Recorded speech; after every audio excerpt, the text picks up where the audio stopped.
सर्वे भवन्तु सुखिनः,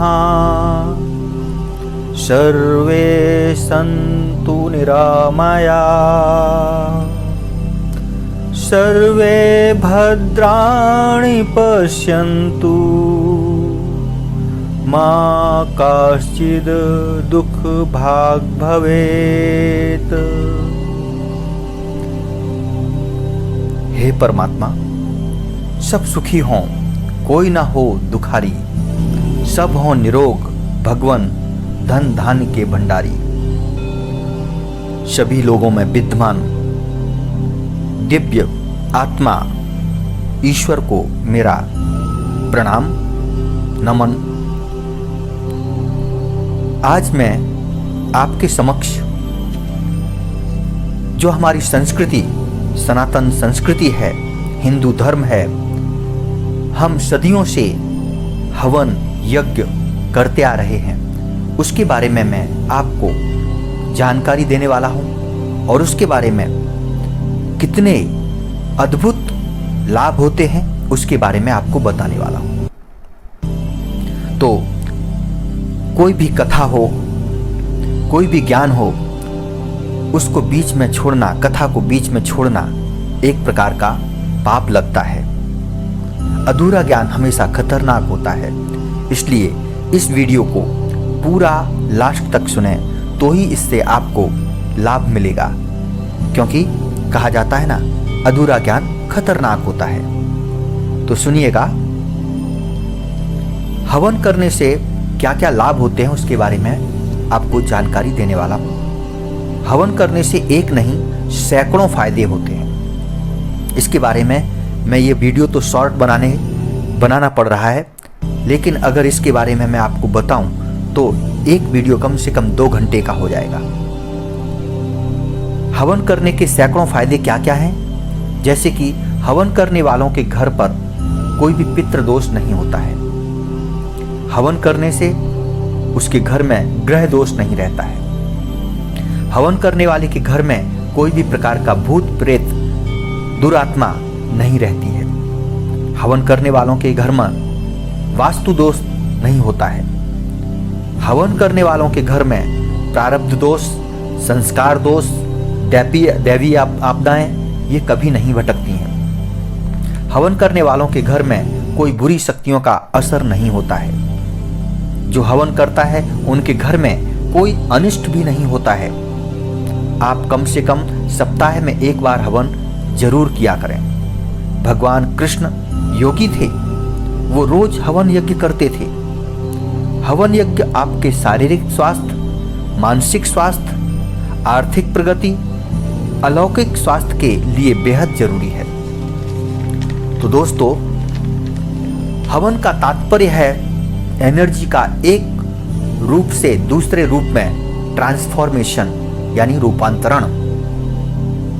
हवन में हम जो अपने इष्ट देव को समर्पित करते हैं, जैसे अन्न, गाय का घी, मधु और हवन की अनेक सामग्रियां हैं, इत्यादि इत्यादि, वह अदृश्य एनर्जी के रूप में हमारे चारों ओर विद्यमान हो जाता है। हमारे चारों ओर सकारात्मक वातावरण पैदा होता है, नकारात्मकता का खत्म होता है। प्राचीन भारतीय चिकित्सा पद्धति में ऋषि चरक ने, बागभट्ट जी ने विभिन्न चिकित्सा पद्धति में हवन यज्ञ के धुएं का बड़ा ही महत्व बताया है। अलग अलग औषधियां वर्णित की गई हैं चिकित्सा शास्त्र में, जिनका हवन करने से, मात्र धुआं लेने से अनेक प्रकार के रोगों में लाभ होता है।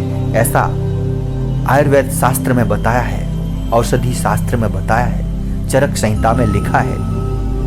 हवन यज्ञ का धुआं बाकी धुएं से अलग है।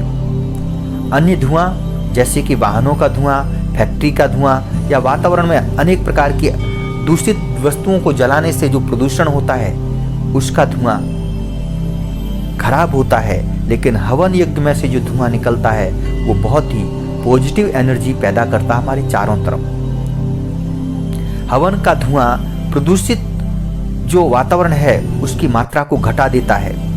इससे अलावा हवन यज्ञ का धुआं वातावरण में उत्पन्न होने वाले विषाणुओं को, वायरस को, बैक्टीरिया को खत्म कर देता है या कम कर देता है। इंसान की जीवनी शक्ति को बढ़ाता है, हमारी रोग प्रतिकारक शक्ति को भी बढ़ाता है। हवन का लौकिक और अलौकिक दोनों रूप से बड़ा ही महत्व है। हवन एक पूरी तरह से वैज्ञानिक पद्धति है वातावरण को शुद्ध, सात्विक, सकारात्मक बनाने का। हवन की प्रज्वलित अग्नि के समक्ष जब इंसान अपने इष्ट देव को ध्यान करते हुए विभिन्न देवताओं का आवाहन करता है, मंत्रोच्चार करते हुए हवन कुंड में हवन सामग्री समर्पित करता है और अपने चित्त को प्रभु के चरणों में एकाग्र करता है, तब व्यक्ति को न सिर्फ भौतिक, शारीरिक, मानसिक लाभ होता है, बल्कि उसकी भावनात्मक, आध्यात्मिक शक्ति का भी बढ़ोतरी होती है। हवन करने से इंसान नकारात्मकता से सकारात्मकता की ओर, दुख से सुख की ओर, निर्धनता से धनवान बनने की ओर प्रगति करता है, धीमे धीमे अग्रसर होता है। प्राचीन काल में लोग रोज हवन करते थे, इसलिए वे लंबा आयुष्य जीते थे। हमें सप्ताह में नहीं तो महीने में नहीं तो वर्ष में एक बार जरूर हमें हवन करना चाहिए, और फिर भी नहीं अगर संभव हो तो तीज त्योहारों पर हवन यज्ञ जरूर करना चाहिए। सनातन संस्कृति में पूजा के हर एक रूप में, चाहे वो सूक्ष्म रूप हो, हर पूजा पाठ में आर्यों ने हवन यज्ञ की महत्वता को समझा है और महत्व दिया है। भगवान राम, भगवान कृष्ण, यहाँ तक कि पांडव, ये सभी यज्ञ किया करते थे।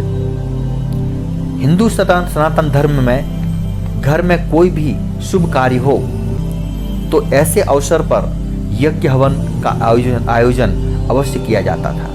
जैसे सामान्य पूजा पाठ, गृह प्रवेश, बच्चे का नामकरण, संस्कार या शादी विवाह जैसी महत्वपूर्ण परंपरा के वक्त में भी हवन किया जाता था।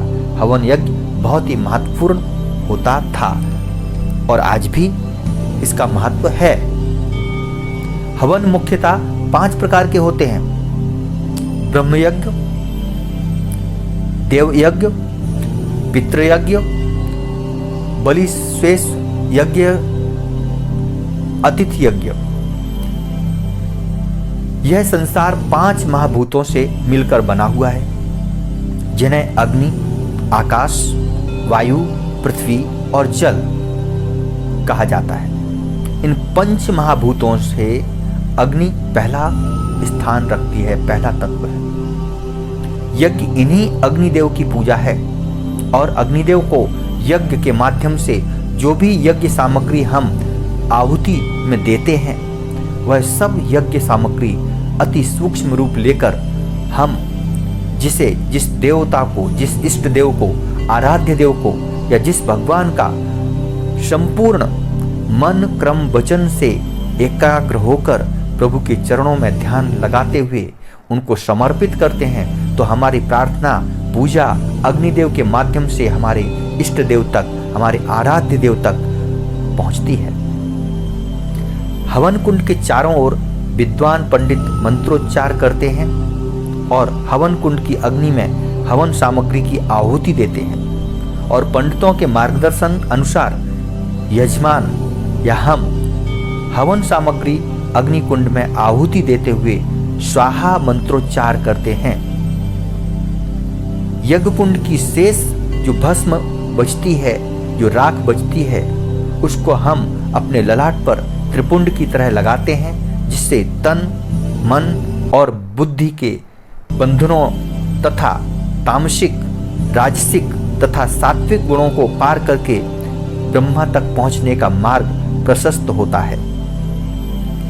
मनुष्य अपने जीवन को यज्ञ में बनाकर अपने अंदर धीमे धीमे दिव्य आध्यात्म को प्राप्त करने लगता है। इस तरह से यज्ञ हमारे प्राचीन समय से सनातन धर्म में, हिंदू धर्म में सदियों से होता आया है। जिस घर में यज्ञ पूजा पाठ के रूप में हवन यज्ञ का आयोजन किया जाता है, ऐसा परिवार हमेशा सुखी रहता है, हमेशा समृद्ध रहता है, हमेशा स्वास्थ्य अच्छा रहता है, उस पर किसी प्रकार के संकट नहीं आते हैं, ऐसा शास्त्रों में वर्णित किया गया है। तो दोस्तों, मुझे आशा है कि यह प्रस्तुति आपको बहुत ही उपयोगी होगी। वीडियो अगर अच्छी लगी हो तो लाइक, कमेंट और शेयर जरूर करें। ऐसे ही ज्ञानवर्धक वीडियो देखने हेतु आप हमारे चैनल को सब्सक्राइब जरूर करें। धन्यवाद। हम फिर आपसे मिलेंगे इससे भी अच्छे वीडियो लेकर। तब तक के लिए जय श्री राम।